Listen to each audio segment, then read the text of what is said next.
For more on the event, we're going to go back to Tavis McCourt. He's an analyst with Morgan Keegan, who has been keeping tabs on the Apple headlines. He's a Bloomberg Best on Apple and joins us once again on the phone from Nashville, Tennessee, with more. So, Tavis, interesting stuff going on here. The stock, let's turn to that for just a moment, down now about 20 cents. It hit an intraday high this morning of about $347, now trading a little above $343. Anything that you've seen coming out of the conference that would push the stock lower?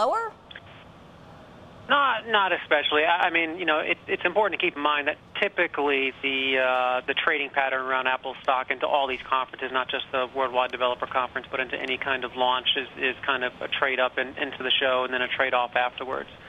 But again, I think, you know, the iCloud, that is kind of the only thing that's really new and not known for certain exactly what it is from this show. So I think the stock's going to move largely based on when those announcements start coming out.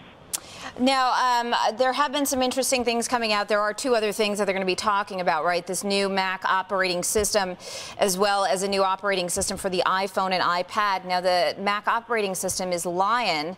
I understand we're hearing that it'll let you interact with your laptop like you would with an iPad or an iPhone. Can you give us a little more insight into what that means exactly? Does that mean I can actually touch my screen now?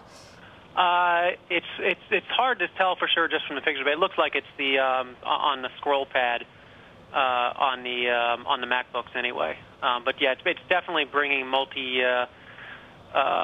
finger gestures to the Mac operating system, and then there's also some real user interface advancements, like making it easier to open up multiple applications simultaneously. And seeing them all at once.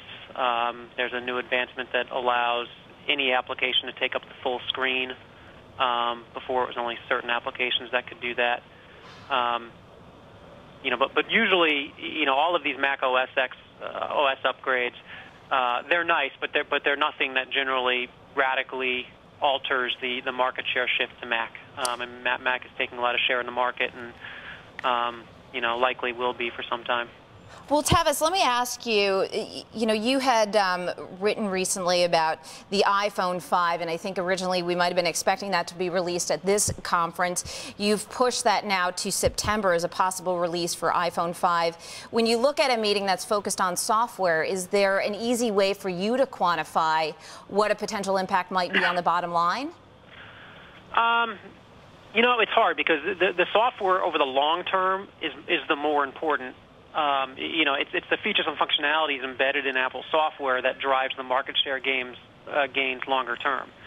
But for any particular quarter, you know, you're not going to see a boost in iPhone 4 sales all of a sudden because the iOS 5 software is out. But you've got to wait for the hardware upgrade to get the real, you know, quarterly boost to the numbers. So, you know, what I typically look for is, you know, are they still innovating? Are they still at the leading edge? Last year, kind of the big advancement was FaceTime, the ability to do basically bringing iChat to the iOS. And so, even though that was launched,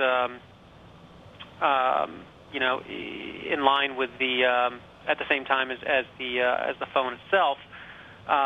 You know, that was a vision into, you know, that software gave you a vision into Apple's longer-term vision of bringing front-facing cameras probably onto all their products. All right, Tavis, unfortunately, we got to leave it there, but I do thank you for staying with us for so long. That was Tavis McCourt. He's a Bloomberg Best on Apple stock.